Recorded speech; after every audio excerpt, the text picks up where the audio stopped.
Aleluia. Eu queria trazer uma palavra para essa primeira reunião do ano. Estava meditando o que falar, primeira reunião, o que trazer para os irmãos.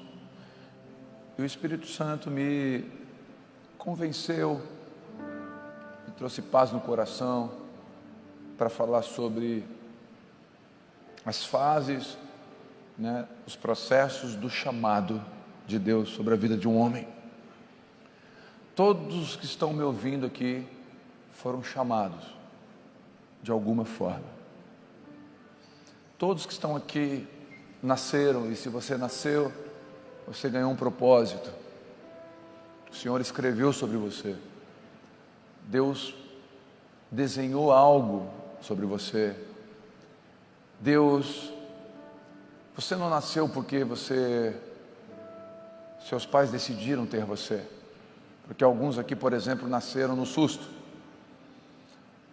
Gravidou. Foi no namoro, não foi no casamento.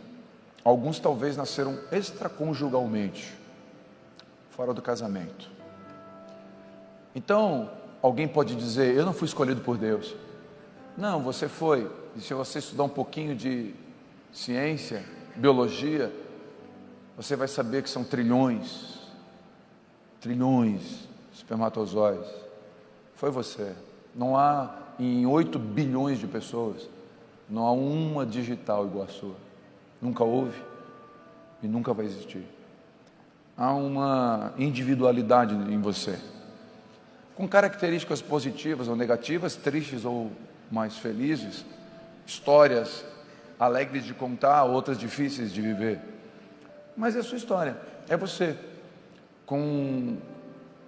sem máscara, sem filtro, com todos os buracos na estrada.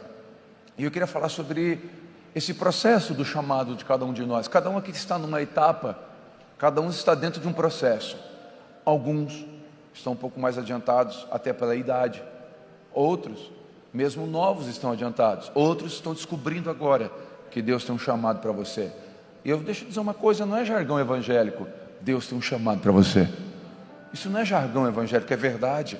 Deus tem um propósito, foi o que Deus falou para Paulo, quando falou com ele. Paulo, eu tenho um chamado, eu tenho uma vocação, eu tenho algo para você.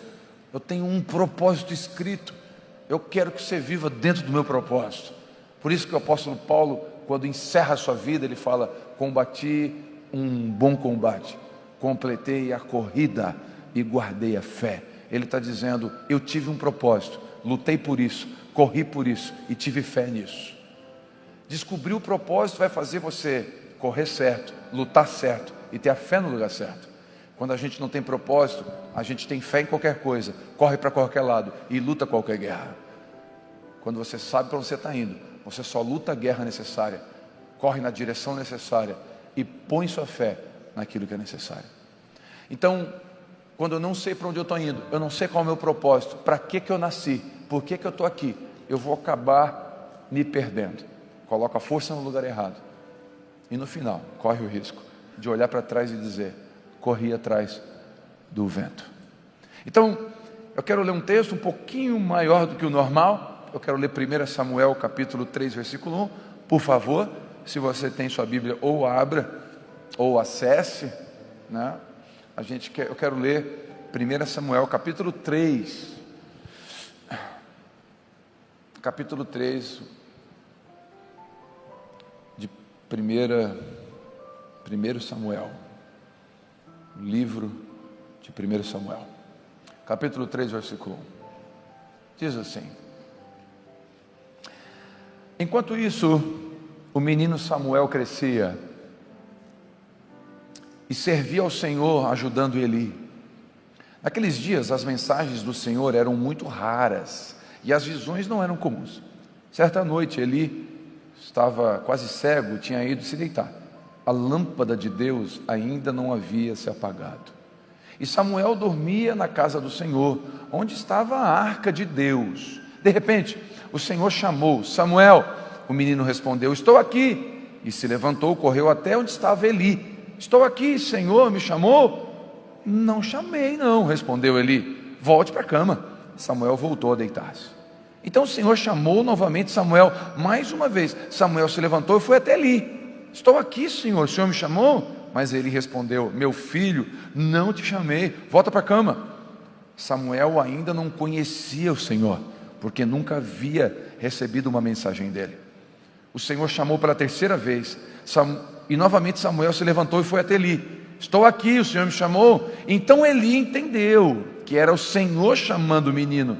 Por isso disse a Samuel: vá, deite-se novamente. Se alguém te chamar de novo, diga assim: fala, Senhor, o teu servo ouve. E Samuel voltou para a cama. Então o Senhor veio e chamou como antes: Samuel, Samuel. Ele respondeu: fala, Senhor, que o teu servo está ouvindo. Então o Senhor disse a Samuel: estou prestes a realizar algo em Israel que fará tinir os ouvidos daqueles que ouvem a respeito. Cumprirei do começo ao fim todas as promessas, cumprirei do começo ao fim todas as ameaças que fiz contra Eli e a sua família. Eu o adverti que castigaria sua família para sempre, pois seus filhos blasfemam contra Deus. Ele não os repreendeu por seus pecados. Por isso jurei que os pecados de Eli e seus filhos jamais serão perdoados por meio de sacrifício nem oferta. Samuel ficou deitado até de manhã. Então se levantou, abriu as portas da casa do Senhor. Estava com medo de contar a Eli a visão que teve. Mas Eli o chamou: Samuel, meu filho, estou aqui. Respondeu Samuel: o que disse Deus a ti? Respondeu Eli: conte-me tudo, o que o Senhor, e que o Senhor o castigue severamente se você esconder de mim alguma coisa que ele te disse. Então Samuel contou tudo a Eli, e não escondeu nada. Eli respondeu: é a vontade do Senhor que ele faça o que lhe parece ser melhor. À medida que Samuel crescia, o Senhor estava com ele. À medida que Samuel crescia, o Senhor estava com ele. E todas as suas palavras se cumpriram. E todo Israel, desde Dan do norte até Berseba ao sul, sabia que Samuel havia sido confirmado como profeta. Versículo 21. O Senhor continuou a aparecer em Siló e a transmitir mensagens a Samuel. Até aqui. Amém. Amém? Leitura um pouco mais longa, mas não tão longa para aquele que ama a Bíblia. Vamos lá. Fases do chamado. E eu queria pegar a vida de Samuel para trazer para nós algumas verdades sobre o chamado de Deus. Primeira verdade no chamado de Deus é que Samuel vem de uma família com problemas. A mãe era estéril, o pai tinha 2 esposas, uma brigava com a outra, não era uma família legalzinha. Tinha briga, tinha ciúme, tinha inveja, tinha palavras de maldição, tinha BO, tinha coisas que talvez tenha na sua, ou teve na sua. A família de Samuel, a origem de Samuel, a casa de Samuel não era uma casa funcional, era disfuncional. Samuel não teve talvez o melhor pai do mundo, e talvez você não teve. Talvez você não teve a melhor estrutura cristã, o maior ensino possível. Talvez você experimentou coisas, e aqui eu falo de realidades.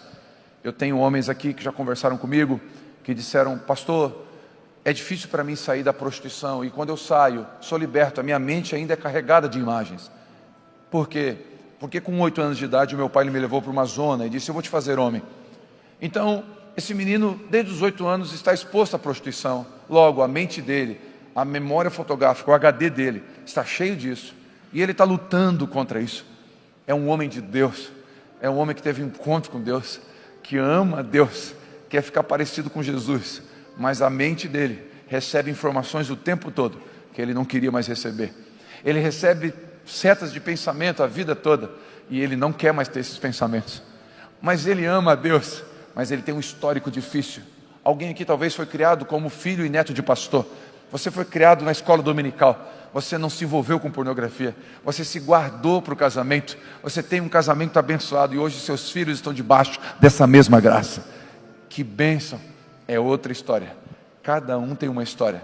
Mas o que difere a primeira história da segunda é a intervenção divina. Porque se Jesus não estiver em uma das histórias, nenhuma delas pode ter o sucesso eterno. ainda que tenha sucesso na terra. A diferença é a intervenção de Deus, seja na primeira ou na segunda história. Na vida de Samuel teve uma intervenção. O chamado de Deus não depende do nosso passado, porque Deus vê o nosso futuro. O chamado de Deus para você não depende do seu passado, porque Deus não trabalha com o passado. Não há necessidade de fazer regressão, porque a cura de Deus é daqui para frente, não daqui para trás. Deus trabalha em mim hoje, com o que Ele vai fazer amanhã. Deus não está preocupado com o que você está hoje, porque Ele é poderoso para transformar você no que Ele quer transformar amanhã. Então Deus não está vendo você hoje como um cara fraco que não pode ser pai. Ele está dizendo: você pode ser um pai maravilhoso, ainda que você não teve pai. Porque a sua história do passado não define o seu futuro, porque Deus não trabalha com o passado. Eis que tudo se fez novo, as coisas velhas se passaram. Em Cristo as coisas velhas se passaram. Então, se eu decidir ter uma postura, talvez você vai ter dificuldades, porque vai lutar com uma prática. Mas um novo nascimento, eu estava conversando com o Lilinha ontem sobre isso. O novo nascimento ele não é uma mudança de roupa. O novo nascimento não é uma mudança de igreja evangélica para católica, católica para evangélica. O novo nascimento é uma natureza nova. O novo nascimento é o leão virando vegetariano. É uma nova natureza. Mas espera aí, mas eu ainda tenho algumas práticas antigas. É claro, o leão só caçava, então ele vai continuar lutando com o instinto da caça. Então às vezes ele vai numa presa matar, mas ele vai na hora. O Espírito Santo agora está com ele e não é mais carnívoro. Deus mudou a natureza, ele não se alimenta mais de carne. Quando você nasceu de novo, o que alimenta você é o que vem do Espírito. Mas tem uma luta ainda, porque eu estava acostumado a caçar. Tem uma luta ainda, porque eu estou acostumado a falar palavrão. Tem uma luta ainda, porque mentir para mim era igual tomar Coca-Cola. Tem uma luta ainda, porque o meu pai me deu uma camisa do Flamengo quando era pequeno. E eu tenho que me desvencilhar disso. Tem uma luta ainda em mim, por quê? Porque tem uma natureza vindo, que eu preciso mortificar todo dia. Mas eu quero te dar uma palavra de encorajamento para você. Não interessa como foi a sua história daqui para trás. Deus é poderoso para transformar daqui para frente. E não é história de pregador, para você ser crente nessa igreja. Por favor, congregue em outro lugar. Mas saiba, não esqueça disso hoje. Deus é poderoso para mudar a sua história a partir de hoje. Como mudou a minha. Como mudou de tantos homens que estão aqui. Eu gosto de lembrar da história do Binho. O Binho andou pelado pela cidade de Criciúma, de tanta droga. Ele usou tanta droga, que ele foi aposentado por incapacidade mental. O Binho. Ele fumou maconha quando era criança. Fumou? Esse bicho louco. O Binho. O Binho entrou na casa de um médico. O médico que deu o laudo de loucura. Ele foi a instalar uma antena, ele começou a trabalhar com antena. Quando ele foi instalar, o médico ficou olhando para ele. Qual é o teu nome? Falou o nome dele.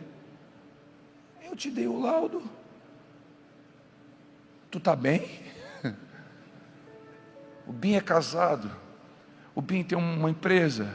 O Binho tem uma filha maravilhosa. O Binho foi líder do Ministério de Inclusão aqui, porque o Deus transformou a vida do Binho.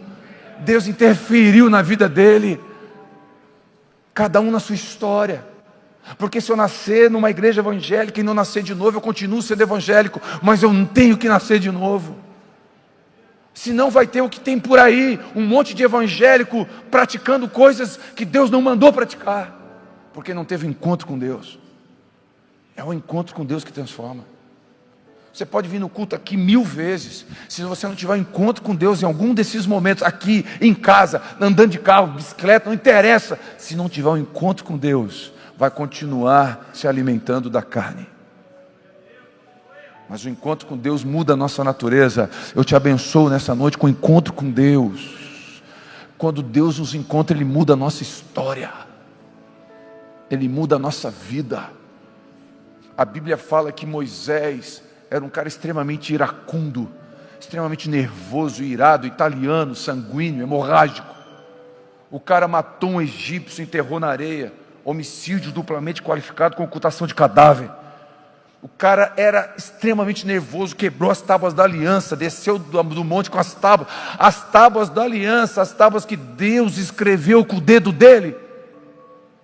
Não é uma carta minha, Deus escreveu a tábua da aliança.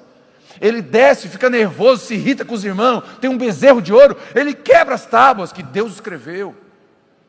O cara é extremamente irado. Aí, Êxodo 33 diz que Deus se revela para ele, numa rocha, numa fenda de uma rocha, Deus passa e se revela para Moisés, revela a bondade dele. Nosso coração é essa rocha, que Deus precisa fender e entrar com a bondade dele. O nosso coração é essa rocha, e quando Deus, de forma figurativa, passa ali atrás da rocha, e passa a bondade de costas de Deus, passa e Moisés vê. A Bíblia diz que não houve na terra depois disso homem mais manso que Moisés.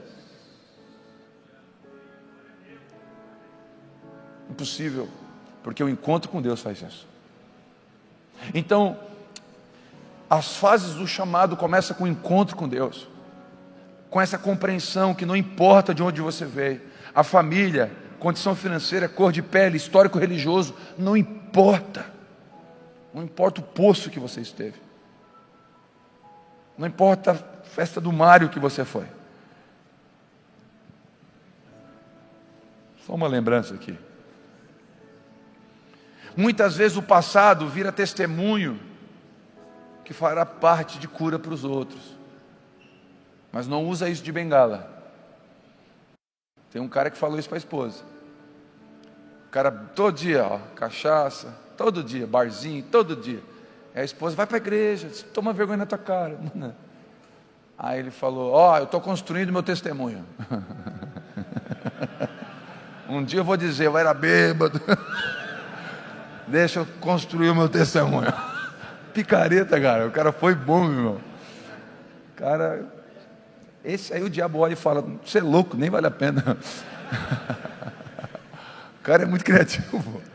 Estou construindo meu testemunho. Um dia eu vou cantar aquela música, eu era um bêbado. Quem lembra dessa música? Quem lembra? Picareta, você lembra disso? Então, primeira coisa, não importa a origem, Deus é poderoso para mudar. Segunda, as fases do chamado. Samuel nasce numa época espiritualmente difícil. Estava complicado ser crente. Hoje em dia, irmão, é amor. Está amarrado. Eu acho que eu vi um zap da Vivi passou aqui, o amor. Eu até te amo, em Cristo Jesus, meu irmão. Não vou te chamar de amor, não. Eu ia contar uma coisa, não posso contar. Então, Samuel nasce numa época difícil. Meu irmão, eu vou falar uma verdade. Hoje em dia as coisas estão difíceis. Ser crente, dizer que é crente não quer dizer muita coisa. Tem um adesivo de Jesus é bom e eu não quer dizer muita coisa. Tem uma empresa com adesivo, Deus é o Deus dessa empresa, não quer dizer muita coisa. A gente vê aí escândalos nacionais com homens teoricamente que deveriam dar bom testemunho, infelizmente. Então não quer dizer muita coisa. Os dias são difíceis, são bem difíceis. Houve uma época em que se alguém dissesse eu sou crente, o crediário estava liberto na hora. Hoje em dia, se a pessoa fala eu sou crente, bloqueia, não libera crédito. Sabe uma das classes menos respeitadas, com menos crédito no Brasil? Pastor. Os bancos, a classe que menos recebe crédito nos bancos é pastor. Pastor. Por quê? Porque pastores estão sendo pastores sem nascer de novo. Aí é um leão domesticado que ainda come carne. E leão domesticado que ainda come carne não nasceu de novo. E eu posso, como religião, domesticar você e trazer você para cá e dizer, tira essa bermuda, não faz tatuagem e domesticar você. Mas se você não nascer de novo, tudo isso vai ser apenas religião. Porque quando é de Deus é de dentro para fora, não de fora para dentro. E eu não preciso botar uma regra e um fiscal da sua fé. Eu não preciso ficar no Instagram vendo se você está postando alguma coisa. Isso é domesticar. Domesticar é controlar, manipular. Não preciso. Se você precisa de um pastor olhando você para você andar em santidade, você está domesticado, mas não nasceu de novo. E eu não quero ser domesticado, eu quero ser nascido de novo. Eu quero estar debaixo da direção do Espírito Santo. Eu tenho orado a Deus, sabia, irmãos? Porque tem hora que eu me sinto um leão antigo, da vida antiga. Tem horas que eu tenho instintos de leão. Graças a Deus, que quando chega na hora de comer a carne, chega na hora de consumar, chega na hora de dizer sim para o pecado, o salário do pecado é a morte. Graças ao Espírito Santo que está comigo, que me segura, me controla, me orienta, guarda o meu coração. Quando eu sou tentado por propostas, e às vezes, irmão, cada um tem uma tentação, cada um tem uma área que é mais tentado. Às vezes você é tentado numa área que eu não sou, e às vezes eu sou tentado numa área que você não é. Às vezes o nosso ego é tentado, nosso orgulho é tentado. Às vezes o inimigo coloca bandejas na frente, e você tem que aprender a andar recusando esses pratos. Só o Espírito Santo vai te ajudar. É o que faz a diferença na nossa vida. Posso ouvir um amém? Amém. O chamado de Deus não é diminuindo, não é diluído por dias escuros ou circunstâncias desfavoráveis. Ele é luz e esperança para esses momentos. Aquele que tem um chamado de Deus para a sua vida e para esse tempo, para essa família, para essas circunstâncias, foi para esse tempo que você nasceu. Então deixa eu dizer uma coisa: se fosse no tempo do meu pai era mais fácil. Não, você nasceu nesse tempo. É para esse tempo que você está. É para essa estação. É para esse momento. Deus não errou com o seu tempo. A Bíblia diz que Ele guardou e predestinou cada tempo nosso na terra. Deus colocou você aqui, nesse tempo, para viver nessa estação, para ser pai desses filhos, para ser marido dessa esposa. Deus não errou. Terceiro, um homem chamado por Deus. Samuel precisou aprender a discernir a voz de Deus. E aqui é importante a gente aprender a discernir a voz de Deus. Samuel nasce, ele está num lugar que a arca de Deus está lá, mas mesmo assim ele precisa ter um encontro com Deus e discernir a voz de Deus. Aí ele ouve Samuel, ele vai lá no Eli, vai lá no sacerdote, e é normal, quando a gente vem para a igreja, a gente no começo da fé, e no pastor, eu tive um sonho, eu não entendi, pastor, eu estou com dúvida, se eu faço ou não faço, pastor, eu tinha essa prática, eu dou meia nota na empresa, será que é pecado? Quem rouba de ladrão também é ladrão? E essas coisas estão dentro, é normal. Samuel, vai lá no Eli, não discerne ainda o que Deus quer, não discerne a voz de Deus, está na conta. No processo do chamado, tem momentos que a gente não discerne, e vamos ter que aprender a discernir. É Deus falando, não é Deus falando, é vontade de Deus, não é a vontade de Deus. Talvez seja o maior desafio de um discípulo de Jesus, ouvir e discernir. Isso é voz do mestre, isso é voz do Telmo, isso é voz da religião, isso é voz da minha esposa. Essa diferença, e são tantas vozes, né? São tantas vozes, a alma grita, pessoas próximas falam, o inimigo se levanta, multidão grita, internet dá opinião.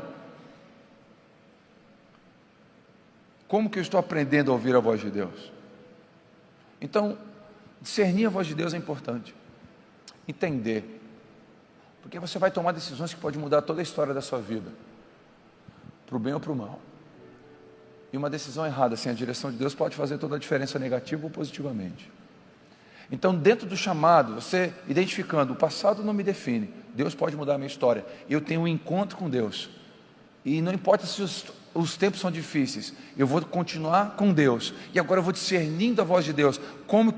Pastor, como é que eu faço para entender a voz de Deus? Primeiro, andando com Ele, meu irmão, eu vou dizer uma coisa, se o meu pai tem 76 anos, se o meu pai, no meio dessa multidão, der um assovio, e todo mundo assoviar, mas se o meu pai assoviar, eu vou dizer, o meu pai está aqui. De tanto que eu ouvi o assovio dele. É claro, tem um trauma dentro de mim. Porque quando ele assoviava, eu sei, eu vou apanhar. Então ele assoviava porque eu tinha feito alguma coisa, sempre. Assoviou, B.O. Então, mas como é que eu sei discernir o assovio do meu pai? De tanto que eu ouvi. De tanto que eu estava junto. Então como que eu vou discernir a voz de Deus? Andando com Ele. Não tem como. Deixa eu fazer uma pergunta. Não levanta a mão. Hoje de manhã, você abriu a Bíblia, que é a palavra de Deus, que é a voz, a boca de Deus, e leu. À medida que você vai lendo a palavra, você vai ouvindo. E vai discernindo. E daqui a pouco vem voz e você fala, não, eu já ouvi a voz de Deus. Eu li lá. Ele falou comigo. Isso não é voz de Deus. Aí alguém prega o evangelho dizendo que vai dar tudo certo. Peraí, eu já li lá. Ele já falou comigo. Não é a voz dele. Eu nunca ouvi a voz de Deus assim, ó. Telmo. Eu nunca ouvi. De verdade. Eu acho que eu me apavoro se eu ouvir. Sei lá, dá um desespero. Eliezer. É isso que te digo de mim mesmo. Trocarás de time? Eu nunca ouvi. Mas, então como que o pastor às vezes fala assim, ó, Deus falou comigo hoje para trazer essa palavra. Ele falou como? Não é verdade? Para pensar. Como que Deus falou então? Como que Deus, se tu nunca ouviu assim, como que Deus falou? Simples. Andando com o Espírito Santo. O Espírito Santo vai te dando discernimento em cima da palavra dele. E Deus me trouxe à memória esse texto. E esse texto foi Deus falando comigo. E Deus falando comigo sobre o chamado de Deus na minha vida. E eu falei, Deus falou, compartilhe aquilo que eu já falei contigo. Porque você só pode compartilhar o que já foi dado. Então quando você anda com Ele, você vai andando com Deus, você vai discernindo a voz de Deus. Segundo, como que eu aprendendo com quem já ouviu? Isso aqui é importante. Eli. Peraí, vai para casa, vai para a cama, garoto. Volta, garoto, segunda vez, vai para a cama. Terceira vez Eli assim, opa, porque Eli já ouviu Deus, meu irmão. Opa, peraí, isso aí tem cara de Deus. Então, sentar com quem já ouviu Deus, te ensina a ouvir Deus. Andar com quem já ouviu Deus, te ensina a ouvir Deus. Sentar com quem já andou na frente, te ensina a pisar certo. Faço questão de sentar e ouvir homens de cabelo branco. Por quê? Isso me abençoou muito. Homens que já passaram coisas que eu não passei. Por quê? Porque eles já ouviram, já leram, já estudaram, já erraram. E eles vão me ensinar. Então, terceira forma, lendo e meditando na palavra. Posso ouvir um amém? Lendo e meditando na palavra. Se a sua Bíblia está fechada, você não vai ouvir Deus. Vou repetir. Se a sua Bíblia está fechada, você não vai ouvir Deus. Lendo e meditando na palavra. Não tem jeito, irmãos. E desculpa, parece que é o mesmo discurso. Pastor, você está falando coisa que já falou. É, porque você está repetindo o pecado que já fez uma vez. Por isso, a gente tem que ser lembrado disso. Todos os dias. Então, importante, aprender a ouvir a voz de Deus. Quarta fase, quarta etapa do chamado. Samuel foi provado na primeira missão. Então, a gente começa a andar com Deus, o passado não nos define, Deus nos encontra, a gente nasce de novo, começa a ouvir a voz de Deus e discernir a voz de Deus, e aí vai entendendo, isso aqui é de Deus, isso aqui não é, isso aqui é para mim, isso aqui não é, isso aqui agora eu não faço mais, e aí alguns ímpetos, instintos da carne ainda grita de vez em quando. Aí o velho homem, o italiano quer vir, aí o espírito acalma ele, o leão não come mais carne, mas ainda tem umas práticas, e aí você está vindo, e aí o que acontece? Vem as missões de Deus, e as missões de Deus têm um propósito, provar-nos. Toda prova tem o propósito de aprovar. O propósito da prova é aprovar, não é reprovar. Então, para que se faz um vestibular? Para aprovar, não é para reprovar, é para aprovar. O propósito da prova é levar numa aprovação, e nós vamos ser provados, e Deus vai começar a mandar pequenas missões, pequenos testes. E o primeiro teste de Samuel qual foi? Pensa a bronca. Eli, o sacerdote, o presidente da empresa, o cara que manda e desmanda, o Eli de Moraes, o cara que faz o que quer. Eli, aí o Eli fala assim, ó, vem cá, o que foi ontem à noite? O que Deus falou contigo? E o que Deus falou com ele? Eu vou vir e vou castigar a família de Eli, vou corrigir a família, os filhos de Eli vão tudo para o sarrafo. Aí Samuel está aqui, Eli está na frente dizendo, o que Deus te falou? Meu irmão, sai dessa. Eu não lembro bem o que ele disse. Se eu sei lá, vou orar para ver se... Não, ele lembrava. E Samuel fala o que Deus disse. Deus vai vir contra a tua casa. Sabe o que é isso? Aí você pensa que não, mas você vai ser convidado para estar numa festa de amigos, e a primeira prova vai ser, você vai beber para mostrar para alguém que bebe, ou você vai ser aquilo que Deus pediu para você ser?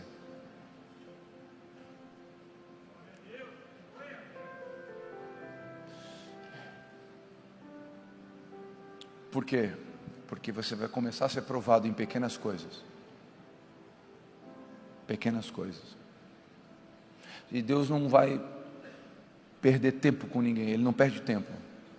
Ele vai trabalhar com você. Ele vai começar a provar o seu coração. Não tem jeito. Ele vai começar a levar você a provas, eu e você, a testes. Primeiro teste de Samuel, fácil, falar a verdade para o cara que poderia puni-lo.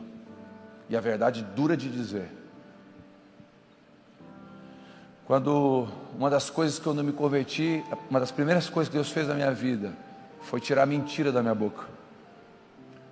Porque a mentira era comum para mim.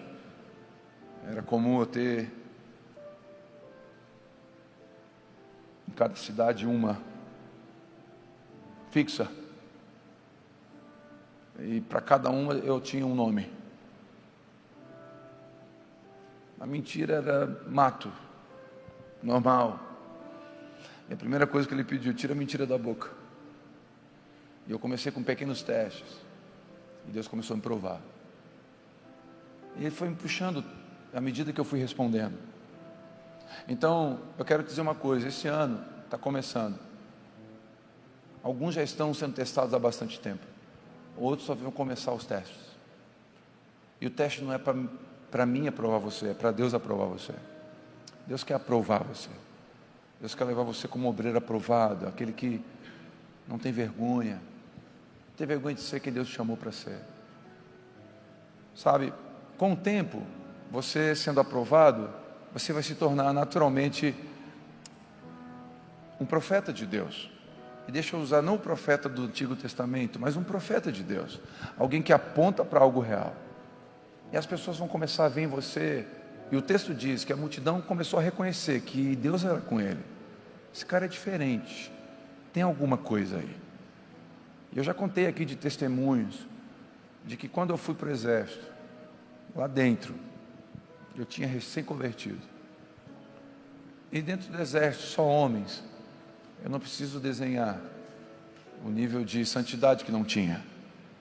Das coisas que eram vistas, ditas e feitas. De combinações de todo mundo ir para lugares, para liberdade sexual, não importa se casado ou solteiro. Ir para lugares, e aí combinavam, avisavam o guarda, ó, se minha esposa ligar, eu estou na missão. E várias vezes eu fui convidado para esses lugares. Eram pequenos testes, mas eu já tinha entregue a minha vida para Jesus. Eu não era mais leão carnívoro. E eu dizia, olha, não é o meu lugar. E eles diziam coisa do tipo, você não gosta de mulher? É isso, você está com dificuldade? Está faltando testosterona? É isso? E eu fui zombado algumas vezes, várias vezes, na porta do meu armário, várias vezes. Eu chegava na porta do meu armário, tinha uma imagem de pornografia colada, várias vezes. Eu tirava, amassava e jogava fora, várias vezes. E não foi nenhuma nem duas as vezes, que esses mesmos colegas, e eu não os culpo e nem os condeno, esses mesmos me procuraram quando o casamento estava em crise, quando a depressão batia na porta, ou quando o vício da cocaína engolia. Esses mesmos me procuraram, porque chega um momento das provas, que as pessoas começam a olhar e dizer, não que ele é bom, mas Deus é com ele. Tem algo na vida desse cara, tem alguma coisa. Sabe uma das alegrias minhas? Eu vou dizer, eu tenho aqui congregando comigo muitos ex-soldados que serviram comigo. É uma alegria, porque se eu não fosse um homem que temesse a Deus, nunca estaria aqui me ouvindo. Eu tenho alegria disso, eu me sinto honrado por Deus, de ter pessoas que passaram por lugares. Eu lembro de uma vez, já contei se eu não me engano aqui, de uma vez que eu saí do plantão de sábado para o domingo, e eu morava a 800 metros do quartel, e quando eu saí do plantão naquele dia, eu fui para casa a pé. Só que eu cheguei em casa, botei a mão na porta, a porta estava fechada. A Vivi esqueceu de deixar aberta, porque eu chegava de manhã, umas 9 da manhã, chegava lá. E eu peguei o quê? Peraí, celular sem bateria. Eu falei, olhei na varanda da minha casa, tinha uma rede. Eu falei, é aqui mesmo. Baianei. Redinha, meu irmão.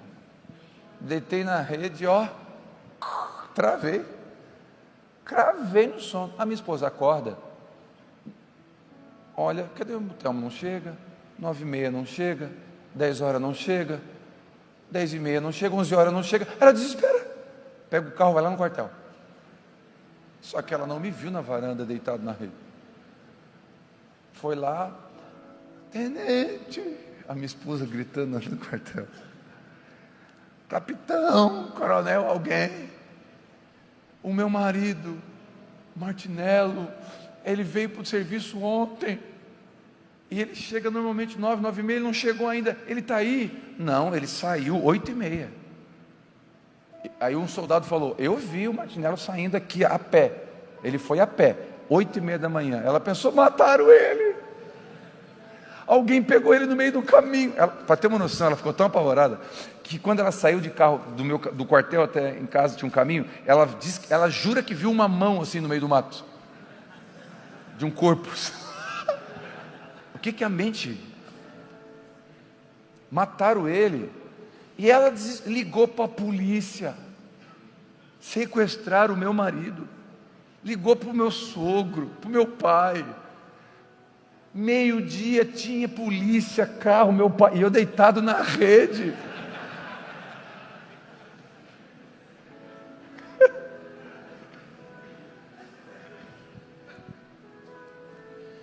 Aí, quando a minha esposa sai do quartel, os militares começam a conversar entre eles. Martinello, hein? É crente, mas é rapidinho. O que eles pensaram? Saiu mais cedo, foi em algum lugar dar uma namorada, a esposa não sabe, a esposa achando que ele está aqui. Que trouxa. E eles começaram literalmente a falar isso. Pô, o Martinello, hein? Não acredito que o Martinello está fazendo isso, cara. O cara deu golpe. Onde é que ele deve estar, né? Com quem? E eu na rede, meu irmão. Enquanto eles estavam falando isso, um militar falou assim, eu duvido. Alguma coisa aconteceu. Ele nunca trairia sua esposa.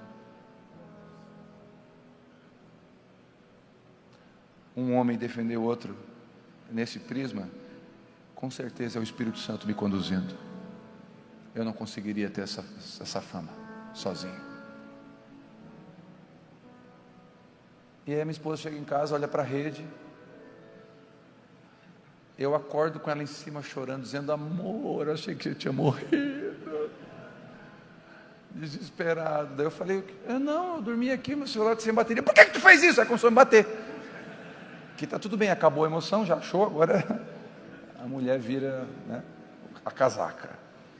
Meu irmão, eu vou dizer uma coisa: no processo do chamado, você vai ter fases e testes para construir a sua história com Deus. E cada pequena renúncia, cada pequeno posicionamento vai construindo isso. Para alguns aqui é parar de falar palavrão. Eu já passei dessa fase. Para alguns aqui é parar de beber. Dessa eu já passei. Para alguns aqui é ser mais humilde. Não passei ainda, estou passando. Depende, cada um aqui tem uma estação. Para alguns aqui é se posicionar e largar a pornografia.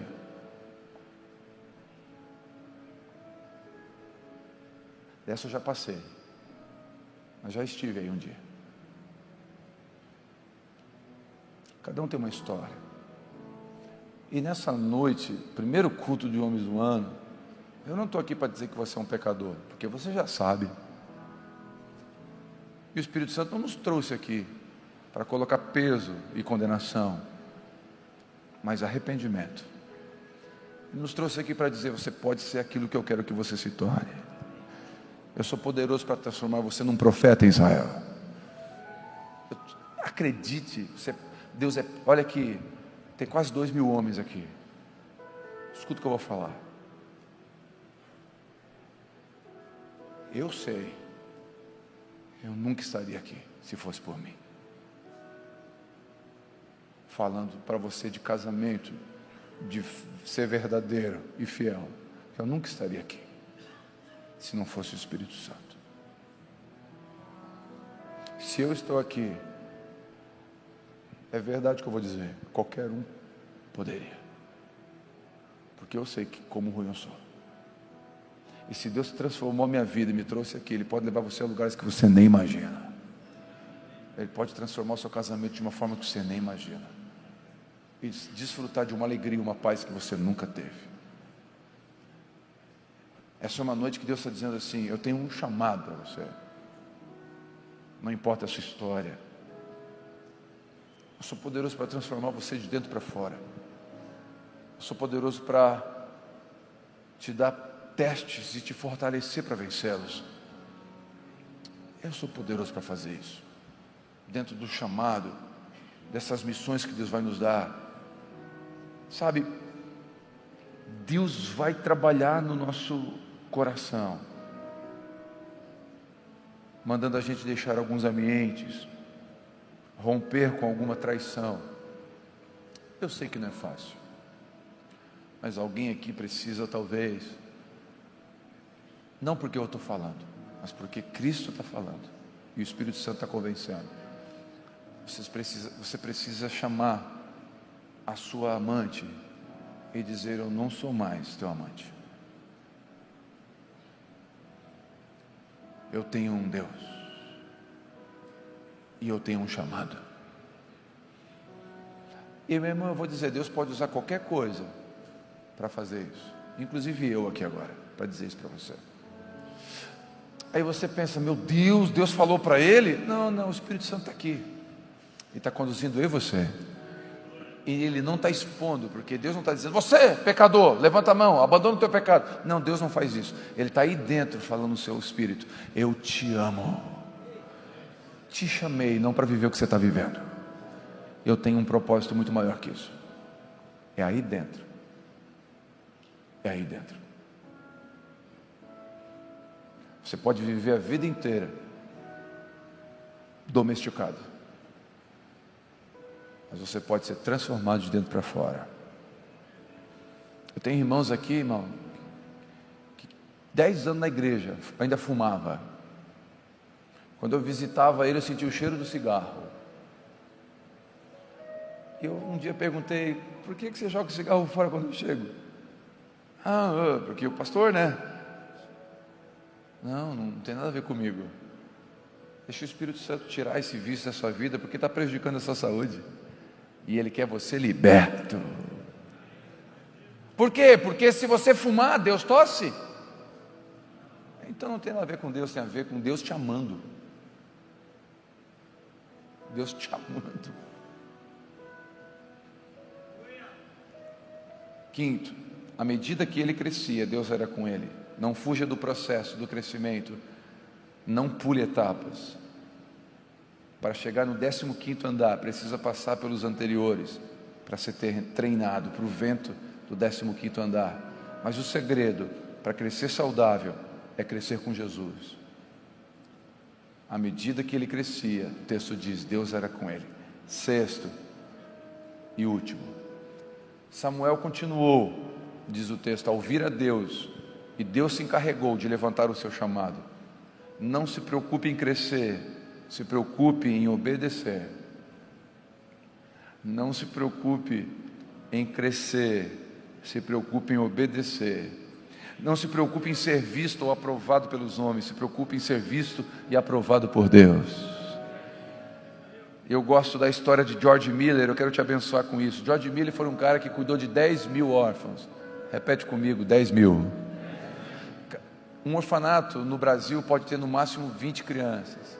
Ele cuidou de 10.000 órfãos. Passaram na mão dele milhões de euros. George Miller, e eu vou contar um pouquinho da história dele. Ele roubava o seu pai, dinheiro do seu pai, quando era adolescente. Ele ia na gaveta do pai e roubava dinheiro. Várias vezes o pai pegou ele roubando e deu uma sova nele. George Miller foi preso aos 13 anos. Preso aos 13 anos por não pagar um hotel. Estava fugindo pela porta do fundo. Ele pulou a janela para não pagar o hotel. George Miller. Ele não foi no velório da mãe porque estava bêbado.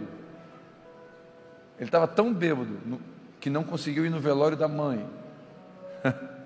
George Miller, viciado em álcool, boêmio, caráter todo deturpado.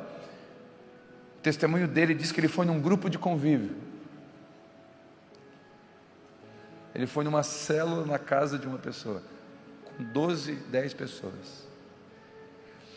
E o testemunho diz que quando ele entrou no grupo de convívio, ele ouviu uma mensagem talvez como essa, que a vida dele tinha um propósito, e não era aquela que ele estava vivendo. E ele entregou a vida dele para Jesus.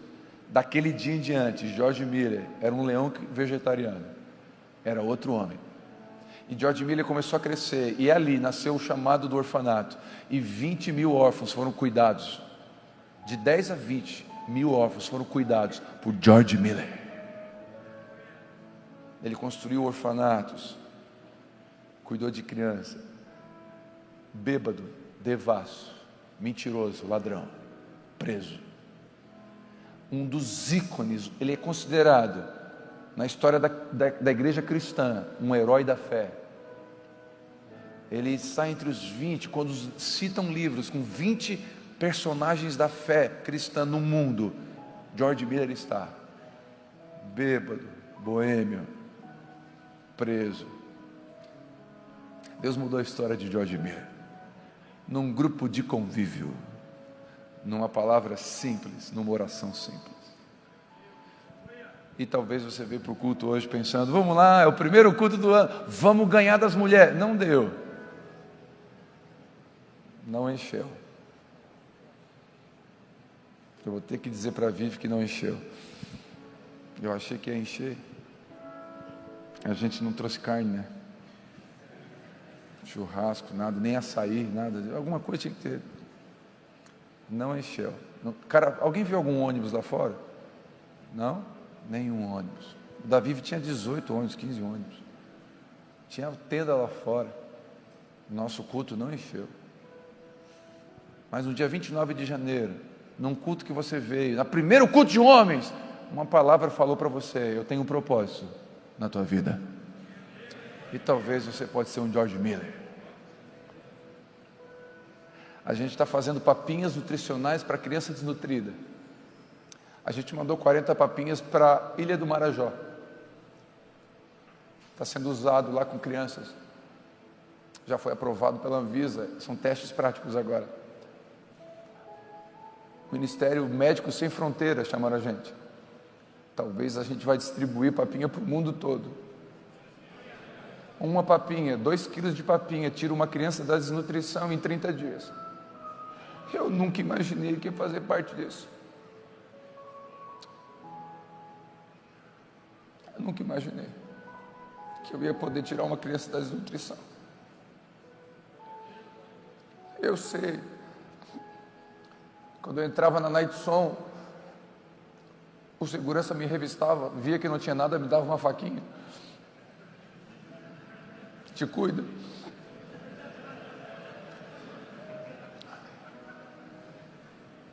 Eu sei o que eu menti. Eu sei o que eu traí. Eu sei de onde Ele me tirou. Quando eu vejo o que Deus está fazendo através da minha vida, eu falo, Deus fez comigo, pode fazer com qualquer um. A gente vai abrir um orfanato. Eu não sou o George Miller. Eu nem pretendo ser, ele é muito grande. Mas eu estou cumprindo um propósito.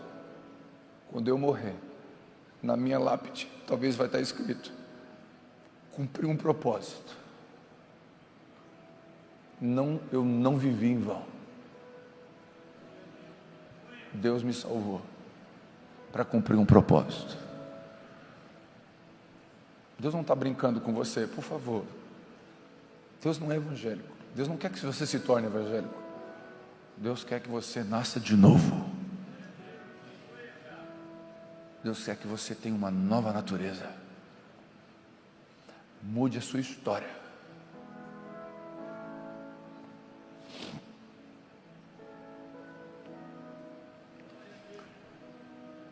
Não importa sua família, não importa as dores que você teve, os vícios que te acompanharam até aqui. Essa noite, eu tenho 2 convites. 2 convites. E eu vou quebrar o protocolo, nem sempre eu faço isso, mas hoje eu vou fazer. Um dia, eu estava num culto, e alguém pregou uma mensagem, e falou assim: quem quer ter um encontro com Deus e mudar de vida, vem à frente. Eu não lembro mais nada, eu só lembrei dessa frase. Eu não sei, eu não queria me tornar evangélico, nem pastor. Eu só queria acordar de manhã com um propósito. Estava cansado, a noite é vazia, o álcool é vazio, o sexo é vazio. Acaba, volta o vazio. Carnaval acaba, volta o vazio. Eu sei, volta, eu estive lá. Mas quando você tem um propósito, você acorda de manhã louvando a Deus porque você está vivo, porque Deus te deu uma graça, algo para viver.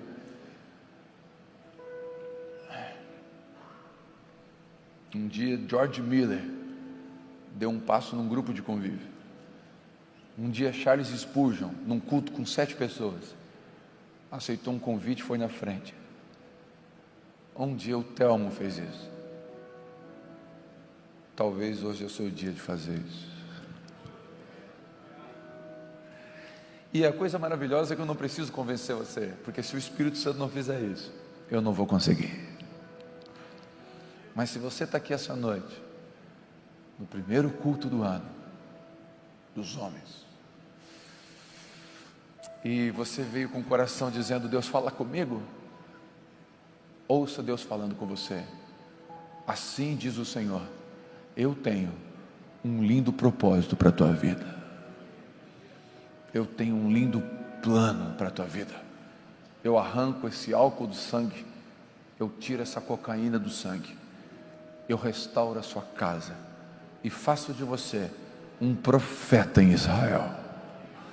Faço de você um homem de Deus, que as pessoas vão dizer: o quê? O que eu mais ouvi quando eu me converti e comecei a pastorear dos meus amigos do mundo é: o que está fazendo, Martinello? Telmo, eu sou pastor. Quê? Ah, tá zoando. Não, eu sou pastor. Ah, fala sério. É. Então, tu não... não. Mas, não. Por quê? Porque eu fui encontrado. Fui salvo de mim mesmo, do pecado, do mundo, das garras do diabo. Coisa maravilhosa.